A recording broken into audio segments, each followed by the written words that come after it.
hour of Fox and Friends could be one of the most perfect ever. We had some fantastic guests, great dialogue, but Sandra Lee has combined the two most perfect foods, chocolate and bacon. And it was beautiful. You tasted it? Yes, I ate two. There are scientists in Belgium who said that couldn't be done. And we have done it in broken news right now. You actually did it. You were painting every last piece of bacon very carefully. I got no coaching. I had no idea what to do. Remember when the Reese's peanut butter cup was created? The chocolate controversial at first went into the peanut butter. It was right up there. Right. Bacon. Anyway, See, I'm a happy man. I couldn't taste the chocolate because the bacon overpowered the chocolate. That's the problem with it. Was deer bacon, right? Yes, it was actually. It was. Regular I think bacon. she said it was. Hey, Laura Ingraham, the founder and editor-in-chief of Life Said and a Fox News contributor.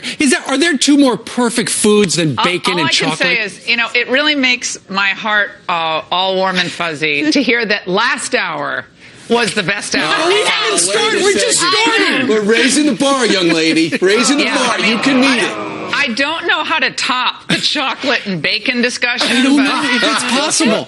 That's really raised the bar for me, but perhaps a fried Twinkie conversation. You also can talk about Russia, I know. An Oreo on a stick or something. I mean, I don't know. I don't know if I can handle this. Right. All right, let's just switch to something a little bit less serious, like Russia and collusion. Yeah. Let's first off, is it pretty clear, so what we've seen so far, there is no there?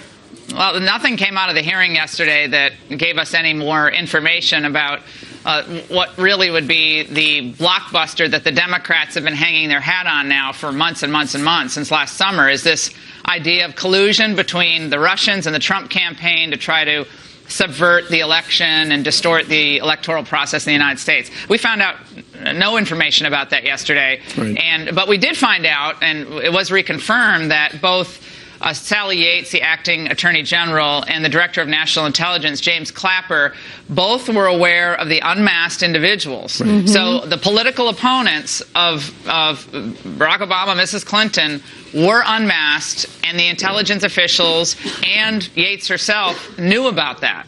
What we don't know is how that information, how the information that was leaked to the Washington Post, that was classified, got there. We still don't know that.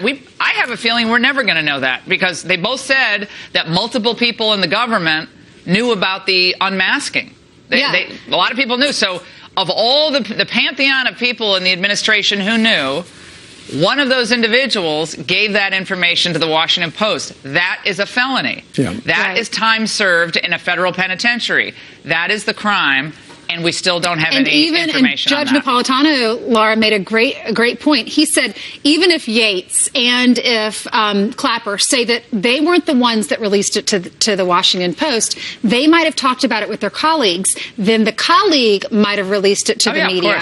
So you're right. I agree with you. I don't think we'll ever find out. No, I mean this is a wild goose chase at this point, but that is to me that's the underlying question.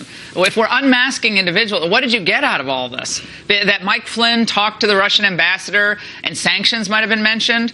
We have former government officials, well respected, who say, well, if that happened, why is that? That's a crime? Right. That he spoke to Kirilak? I mean, there might be some other information, and I assume there is, of what Michael Flynn did vis-a-vis, his association over the years with Russia that he didn't reveal. I don't know what that is. But just speaking, and I've said this since January, just speaking to the Russian ambassador is nothing. And the issue of sanctions being brought up is not a federal case. That it just isn't.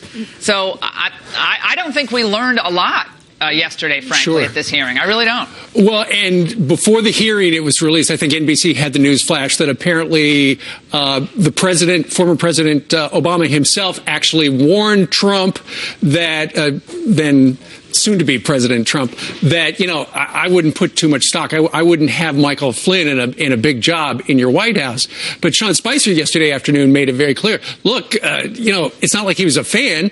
Flynn had been a strident critic of the Obama administration.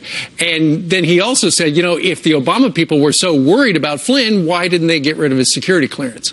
Well, I think that was a great point that Sean raised. And it also begs the question, what did the president know about the unmasking? Maybe he was referencing something that they had hoped to uncover in the Justice Department's investigation. Did he know anything about it? I just that's want an interesting point. I don't know what we don't know much right now, except that the Democrats want to put Sally Yates up on Mount Rushmore, or they want to erect statues to her in the places of all the Confederate soldier statues being pulled down and down south. I mean, she's the heroine of the moment still.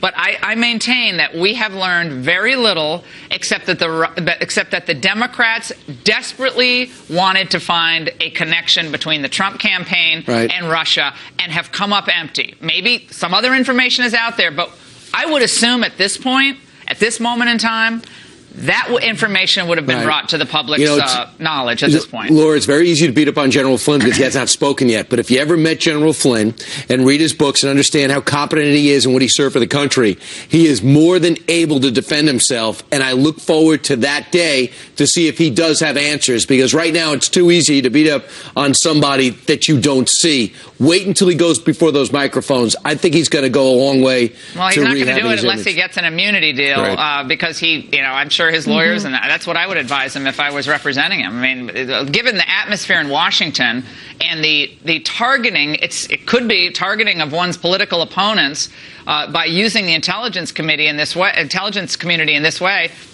I mean, if I were representing him, I wouldn't walk him into these hearings and just say, "Oh, just subject yourself to this." Sure. I wouldn't, because ultimately it sounds like he may have not told the truth to the FBI, and that's a big problem. Just ask Martha Stewart. Exactly, and when you're asked questions by the FBI, whether it's in your vetting process or in the course of a normal investigation, you got to be honest. You got to be truthful. Let's see if that is indeed true, though. Let's see if it is true. Yeah, regarding other business dealings or other things you did that might have had some connection, you have to be forthcoming. Sure. This is a toxic atmosphere in Washington, D.C.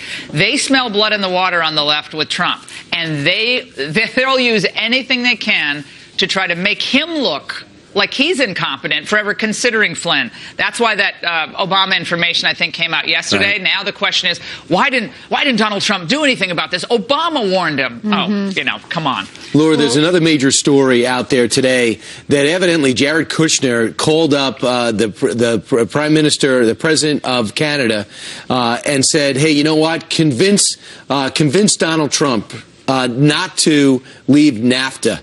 Do you find this credible? I've talked to a couple people close to the inner circle at the White House about this story of the last 48 hours, and two people confirmed to me that this, in fact, happened.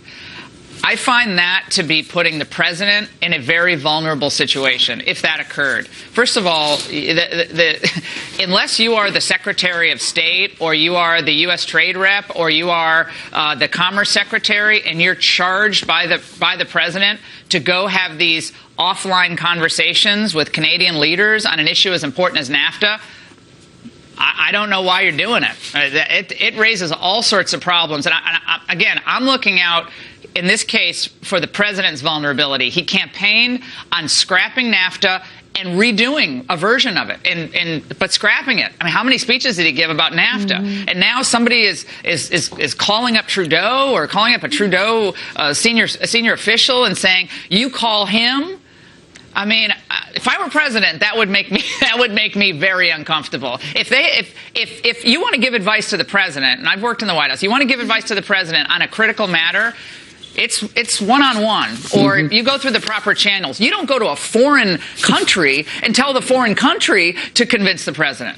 That game of telephone tag puts the president, in my view, in a very vulnerable position, both with his base and just, I think, with overall critics of the administration. I mean, who's running the show here? Okay. Well, you know, that's his climate change agenda. Jared Kushner has a different climate change agenda than the president. The same issue is coming up regarding climate change. Again, the president campaigned and has really good instincts. His political instincts are among the best I have ever seen. I don't care what anyone says. He has amazing instincts. I think he gets in trouble when he starts to doubt his instincts on issues and he starts hearing all these voices saying, "Oh, no, you have to do this, Mr. President, because the New York Times will be upset, or our European partners will be upset, or China will be upset." He ran as a conservative populist. The most important thing he can focus on today is how to make the lives of average Americans better, day in and day out. Is the Paris Accord going to make the lives of average Ohioans and Wisconsins and people from Pennsylvania better? Well, he has to come to that conclusion for himself. It's not what he campaigned on. And I think he should stick to his political instincts. All right. Laura Ingraham with LifeZette. Thank you so much, Laura. Thanks, Great to see you this morning. Good to see you. All right. All right, let's hand it over to Jackie, who has some headlines for us. Hey, Jackie. Hi, good morning. Morning. And good morning to everyone at home. An airport terminal looking more like a scene from Fight Club. Check it out. Hundreds of stranded passengers demanding answers right now after Spirit Airlines canceled at least 9 flights at Fort Lauderdale Airport. Police there forced to step in when travelers started violently pounding the countertops, and then this brawl broke out.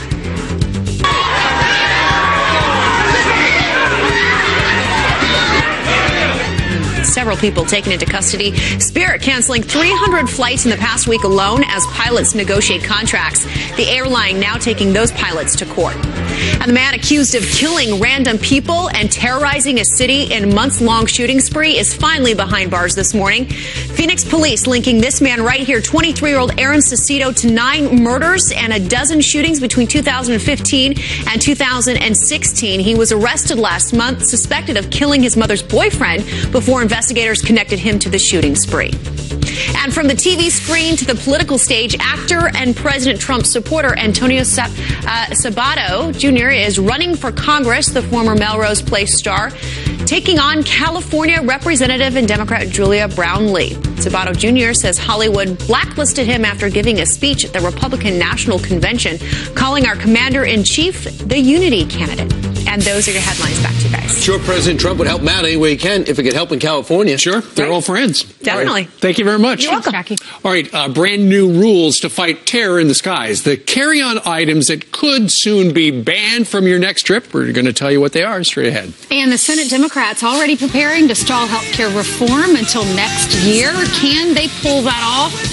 Ed Henry is live in Washington next.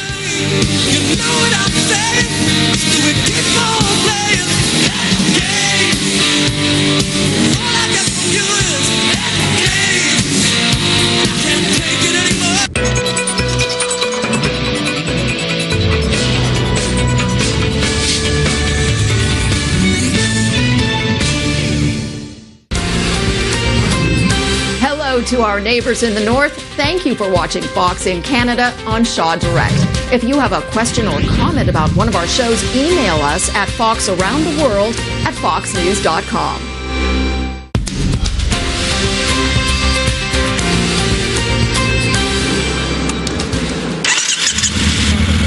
Traveling 10,000 miles in only 100 days is no picnic, especially when you're on a motorcycle. I crashed my bike and hurt my ankle. The gravel roads, rain, hail, mud.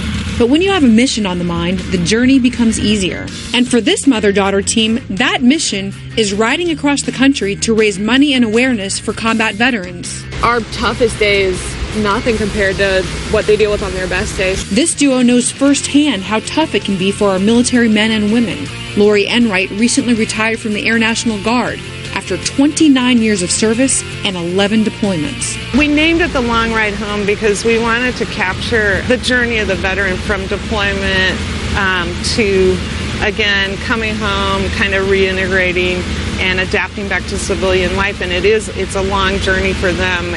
In some ways, it's kind of a long ride home for you too, though, coming home from your service, right? Yeah, it is. Lori and her daughter Molly began their journey in Tempe, Arizona on Memorial Day. We left Arizona. Headed up through Utah, then Nevada, Northern California, all the way up the West Coast. Then we took the ferry to Alaska. Down through the Canadian Rockies, back into the U.S. We got to ride through Chicago. And then straight over to New York. To the Jersey Shore. Pennsylvania. And down to Virginia. It sounds like the ride of a lifetime. It has been. Incredible, It yeah. has been. And along the way, a special stop in New York City, at the place where on 9/11, everything changed in an instant. Really, this is where it all started. Being here just kind of represents that and help people remember that we need to bring these veterans home. But before they can head home, this vet and her daughter had one more stop to make. The place that inspired the journey and where all their funds will go. Boulder Crest Retreat. The only requirement to come here is that veterans have to be combat veterans. In fact, over 1,400 veterans and their families have stayed at the retreat since retired Navy veteran Ken Falk and his wife opened it 2 years ago. Wow, this is beautiful. They stay in 5-star cabins that are all handicapped accessible. Here we leave the cabins open for family R&R stays, what we call rest and reconnection stays. So families who have been separated a long time come back together. These veterans continue healing with art, music, and equine therapy programs. And a few furry friends. The best part? It's all free of charge. It's really a sanctuary. You walk through the gates and you can just tell like the healing just starts immediately. Finally, after 25 states and 3 Canadian provinces, Lori and Molly's long ride home comes to an end in Warrenton, Virginia. As tired as we are, I know both of us would start again tomorrow to do it over just to help out our heroes. Every dollar you raise is hard. I mean, and to raise $35,000 in 2 months is amazing. We're so happy. Thank you. Thank you. Oh, boy.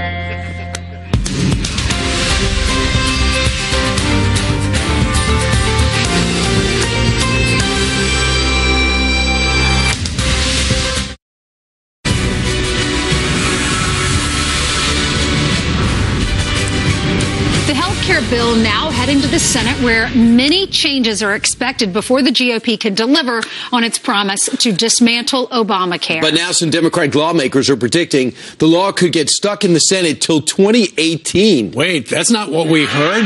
What's the truth? Let's turn to Ed Henry. Ed, what's going on? Well, I think you've got some news out of Speaker Paul Ryan just a short time ago, because when he stepped up and said he believes the Senate is going to get their version of this health care bill done in a month or two, that is not really a timetable we've heard, and that may not be a timetable that's realistic, because the Senate is going to want to take its time on this, as he was talking about with Susan Collins and Ted Cruz, that sort of wide gulf in the Senate Republican conference. It's highly unlikely this is going to get done in a month or two. That means that the Senate itself may take several months, maybe even kick this to almost the end of 2017 to get their version done. If they get it done, then it has to go to a conference committee between the House and Senate. So I think what Democrat Chris Coons is really saying is that it might be Republican leaders like Mitch McConnell in the Senate who want to kick this can because they're not really sure how it's going to play out politically, and they may want this timetable to stretch out beyond the 2018 midterm elections. That's clearly not what Speaker Paul Ryan wants to do, number one. And number two, I'm not sure it's what rank-and-file Republican voters want, since they've been demanding a repeal and replace of Obamacare, and they want it now. I think what's happening is the left is seeing their vision of government-run healthcare evaporate before their eyes, and it's really disturbing to them. But here's the problem. This law is collapsing. This law is failing fast. And so what we're doing is a rescue operation, which is getting rid of this law, which is collapsing. The left is spreading these narratives to try and just basically throw sand in the gears, because they don't want to see Obamacare go away. They want their vision of a government-run system take over healthcare occur, and it's not happening. Well, and you can see that is the real urgency that Speaker Paul Ryan is talking about. I told you on the show yesterday about the voter I met in Florida who said that his father had cancer. It had gone into remission. It came back, and now the insurance company is picking and choosing what care to give his father. He said that's happening under Obamacare right now. After I came on the show yesterday, someone sent me a note on social media saying that their boss, they work at a small business, their boss died of pancreatic cancer. This person is still an employee at the company, but they're paying $1,000 a month in Obamacare premiums, number one. And number two, the deductible is $10,000. So you've got to spend out of pocket over $9,000 in care before the insurance actually kicks in. That's not really coverage, as Speaker Paul Ryan was just saying. Exactly right. It's health care you can't afford to use. All right, Ed, thank you very much for those stories. All right, 20 minutes now after the hour, the Lone Star State now taking their sanctuary city crackdown one step further, suing the city of Austin for refusing to enforce the new law. Texas attorney Ken Paxton joins us live to react next. I needed money, God, I had none. I fought the law, and the law won. I fought the law, and the law won. I left my baby and it feels. The pulse of the Beltway and the key issues breaking all over the world. Bret Baier brings them to you on Special Report. Most watched, most trusted.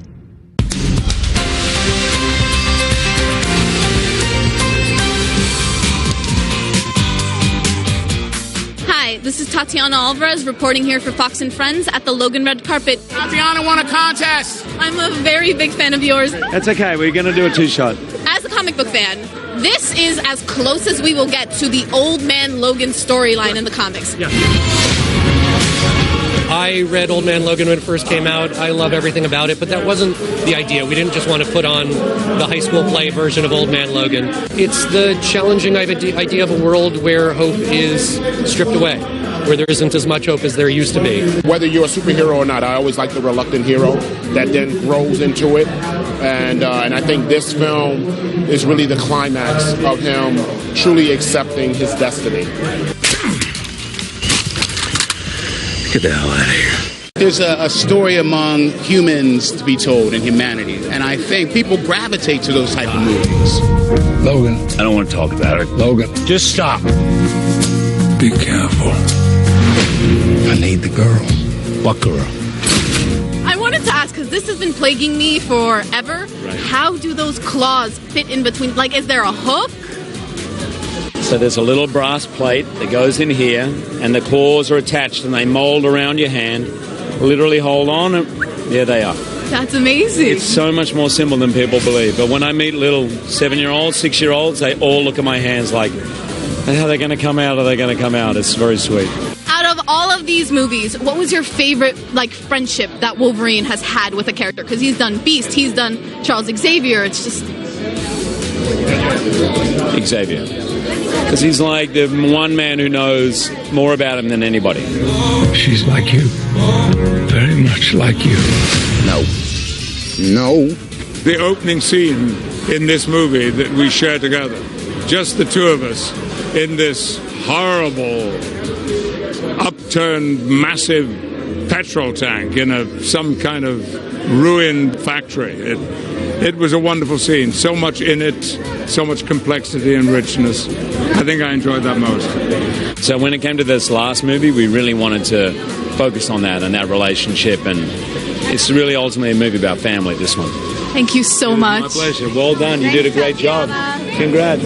You can relax now. Go and enjoy the movie. Good job. That was great. Don't cry. That was good.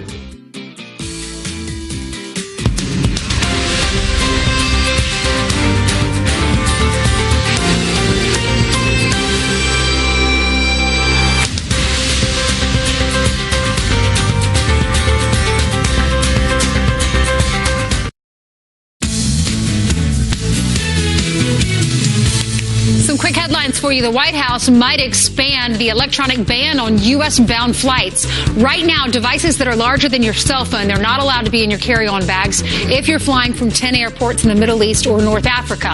But the Department of Homeland Security is thinking about adding Europe and the U.K. to ensure terrorists do not smuggle explosives on board. The proposal coming as the TSA is laying out new security guidelines to prevent terror attacks. The agency's worried about soft targets in the areas outside of security screenings. The TSA is focusing on airport surveillance and emergency response plans. All right, let's now change gears. Just one day after Texas Governor Greg Abbott signed a bill banning sanctuary cities, he spoke about it with us. State officials now taking legal actions against one city. In a preemptive strike against groups that have vowed to fight the sanctuary city ban, the state now suing the city of Austin to enforce the new policy or else.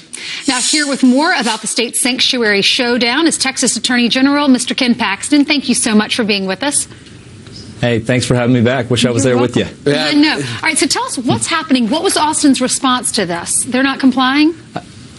Well, we had heard that they were not going to comply. We'd also heard about some other entities that were not going to comply. So instead of waiting for multiple lawsuits around the state and dealing with this over a long period of time, we decided, let's get this on. We believe our law is constitutional, and we're ready to go.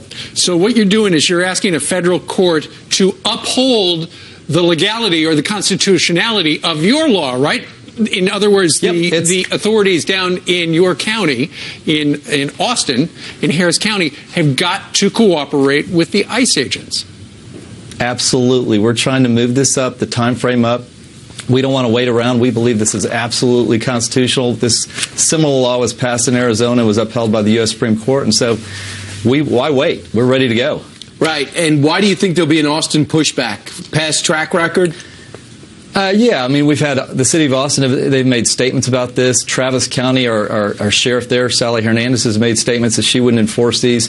We've sued another entity called MALDEF. They've talked negatively about our law, and we just decided why not just consolidate these and get it on and find out more quickly that our law is constitutional, because we absolutely believe we'll win. All right, let me read you the statement from the city of Austin, and then we'll get your response. The statement says, our law enforcement professionals have told us this legislation will make our community less safe by degrading the relationship between our residents and the police who protect them. The law department will defend the protected speech of our mayor, city council members, and city manager who have been personally named in this lawsuit. So they don't think they're going to be as safe with this law. What's your response? Well, to me, just the opposite. I mean, there's no benefit that I can see to what Sally Hernandez has done, which is that she has said, I'm not going to cooperate with ICE. I'm not going to turn over criminals who have committed crimes in our state. There's really no upside that I can see for our county, for our citizens, and so I would just disagree. I think they're wrong. Well, there was one other comment in the press yesterday from an Austin city councilwoman by the name of Delia Garza. She said, I think when the Texas Attorney General is suing you, you're doing something right. We often said we disagree with Senate Bill 4 and its intent. I think this sends a message that Hispanics are not welcome in Texas and Hispanics are not valued. Mr. Attorney General, how do you respond to the last part of that statement? First of all, this was overwhelmingly passed by the legislature, both houses, signed by the governor. It is what the will of the people want. They want a safe place. They want to be protected. And we would just disagree with their assessment. This is designed to protect every citizen, no matter what their ethnicity. And ultimately, we think it'll work. We end up in the courts. Every time people want to crack down on security and to uphold the law, you end up in the courts. The president's felt frustration. You're trying to do a preemptive strike. Attorney General Ken Paxton, thanks so much. Thank you. Thanks for having me on. Have a great day. See you. Thanks, you too. All right, the crime is horrific. 2 Boston doctors found murdered in cold blood, and this morning there is a huge update. The text message taking us inside their final moments. That's coming up.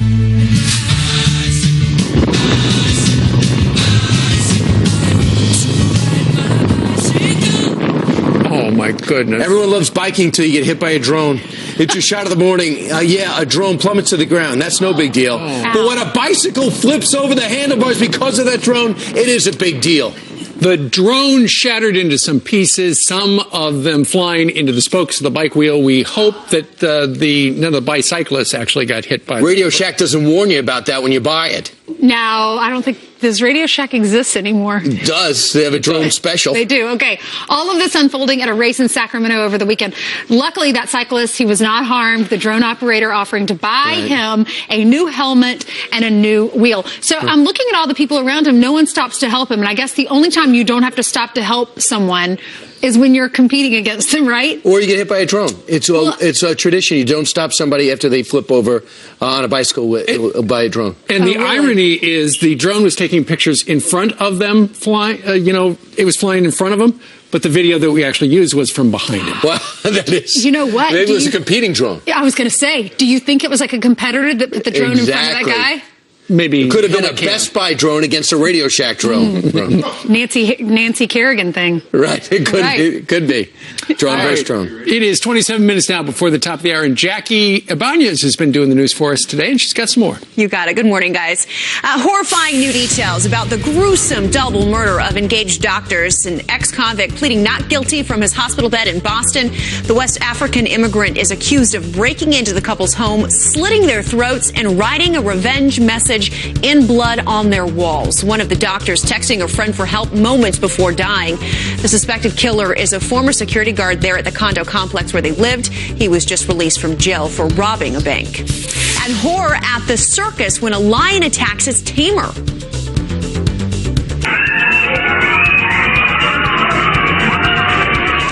Terrified families screaming as the beast locks its jaw around the keeper's throat, dragging him across the floor. The French circus using smoke to distract the lion and get the tamer to safety. That circus worker is seriously hurt.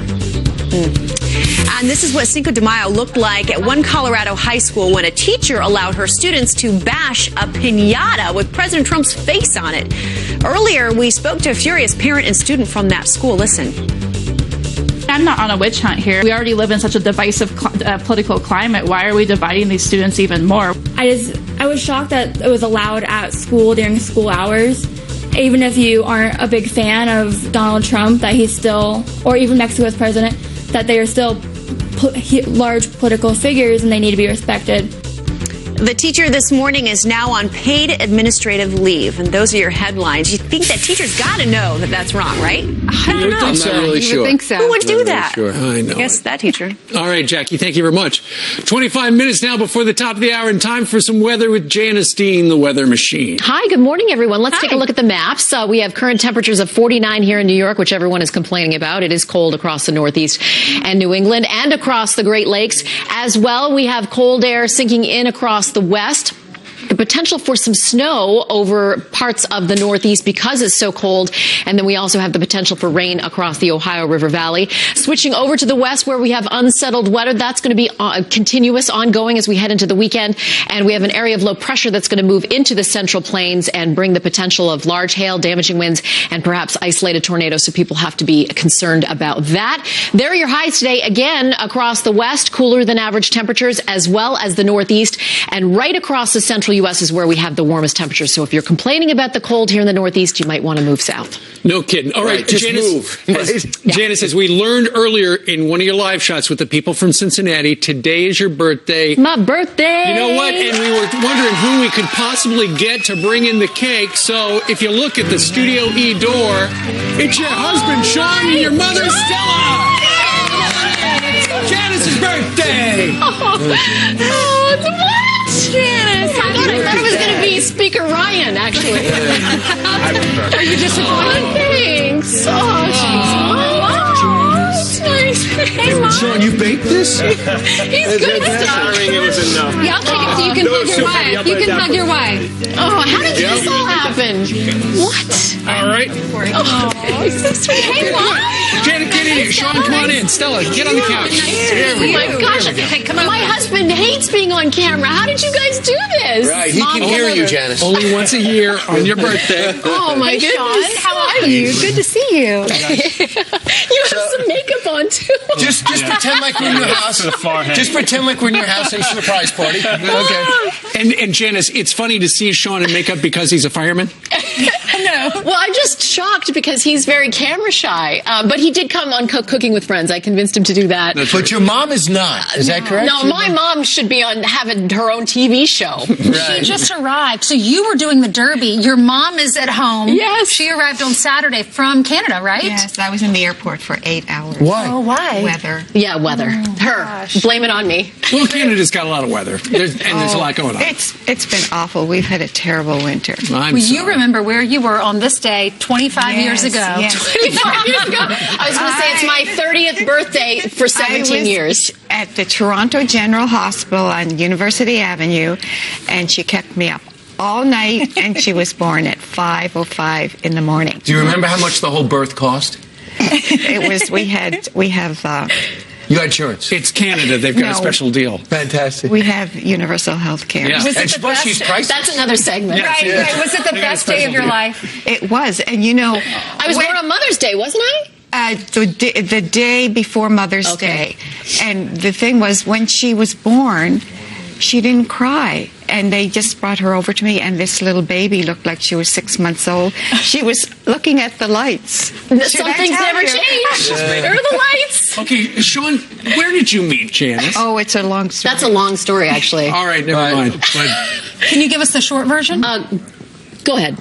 Well, In like 30 seconds. I met Janice's friends on a trip in Hawaii. Okay. On Kauai, and then we first met here on the in Midtown on the East Side. We had never met. They set us up Blind date. on a date. We got a gal for you, they said. And now you have two sons later. That's right. And a wonderful marriage. Oh, you guys! I had zero idea. So you don't cry at birth, but you cry at your birthday party. This is unbelievable. And here are the lights. Well, we had a feeling you wanted to mark your birthday because you came out on camera in a tiara without explaining what today was. Right, it's okay. And thanks to my friend Shannon Bream for giving me the tiara today. Who is this Shannon Bream? I don't even know. Who is this woman? She's the woman that I will be going and having lunch with and then a massage. Would you like to join us? I don't think I should be getting a massage with you. So Brian's birthday was the day before. And then her birthday. What do you remember from my birthday? Anything? Nothing. Not a word. She got stuck in the airport. We got a deal on a cake. Anyway, Stella and Sean, thank you very much for Oh my gosh, thank you guys. This is Round of applause, Janice Dean, everybody. That wants some cake. Let's hold on. And Mom, we were hoping yesterday, we were watching what we were eating because it's, summer's around the corner. Yesterday we had his birthday cake, best birthday cake ever, so same company did Oh, this. amazing. That's amazing. Yeah, Thank Start you. cutting. Happy birthday, Janice. I'm speechless. All right, we're going to cut it up during the commercial. In the meantime, former acting Attorney General Sally Yates in the hot seat yesterday as she's grilled on Capitol Hill. So what did we learn from yesterday's think we hearing? forgot? Up next, a former U.S. attorney with his take coming up. Plus, and by the way, let the crosstalk continue. Plus, did you know the average student walks away from school with $37,000 in debt? Coming up, how to save cash while you're still in college. All right, a lot of Stella, backpacks. Stella, let's cut this cake. Janice thought we forgot. I am very proud of my daddy's name. Although his kind of music and mine ain't exactly the same. Stop and think it over.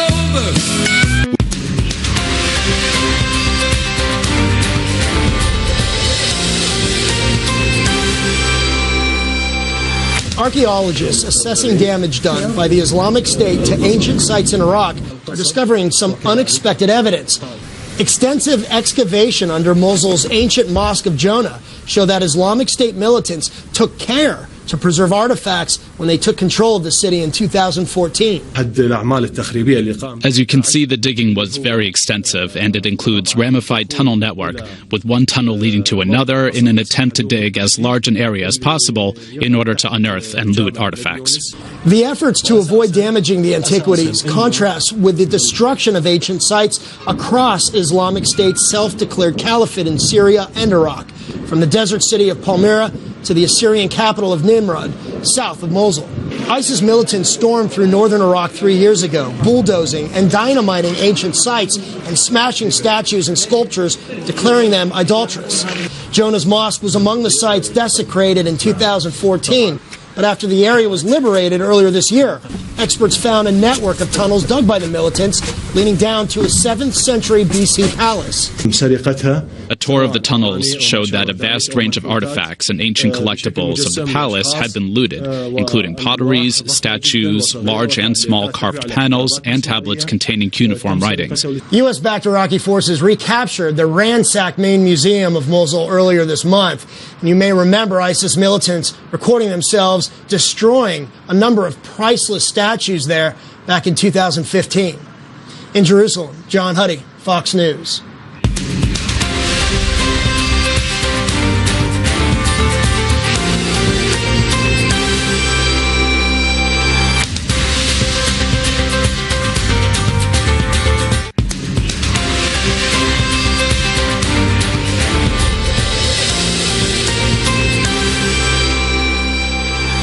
There's a new mummies exhibit coming to the American Museum of Natural History in New York City. The display will include rarely seen mummies from ancient Egypt, Peru, and the Nile Valley of Africa. Visitors will get an up-close look at the mummification process and how it all works, and how cultures from all over the world made preparations for their dead. For thousands of years, people around the world practiced mummification as a way of preserving and honoring the dead. The exhibit also has interactive touch tables which allow visitors to virtually unravel the mummies and explain how scientists are using modern technology to find out details about the ancient cultures. For this and other stories, visit foxnews.com. Thanks for watching Fox Extra. I'm Jackie Ibanez.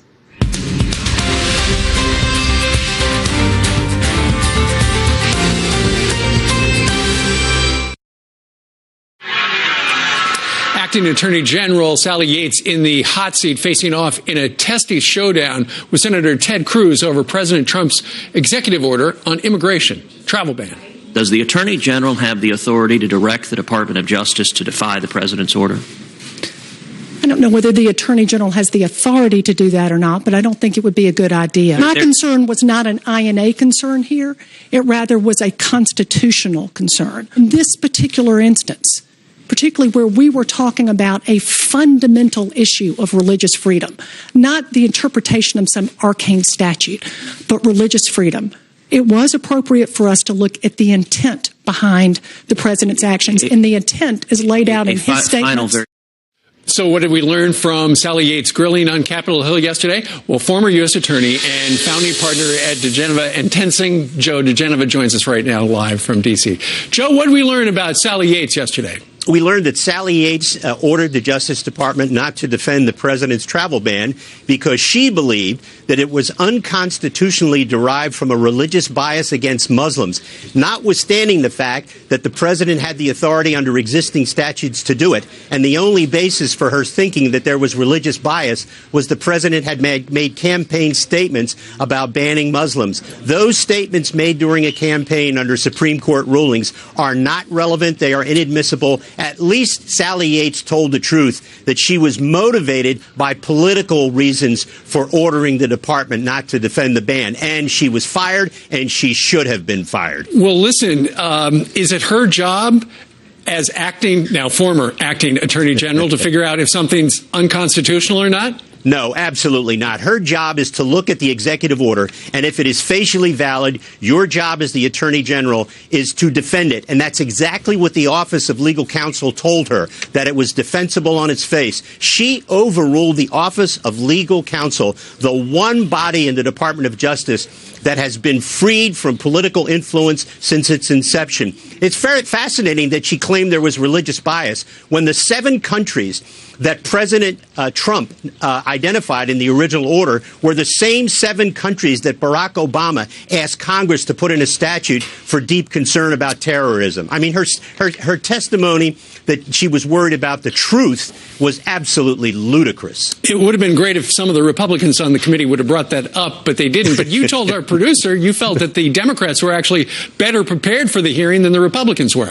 Listen, the Democrats always have a theme. They always get together ahead of time like a posse. They organize, they fight, and everybody divides up the questions among themselves. Republicans are all freelancers. They never have a theme. They never organize them properly for hearings, and somehow they manage to get it done, but it's always with too much effort in the wrong area.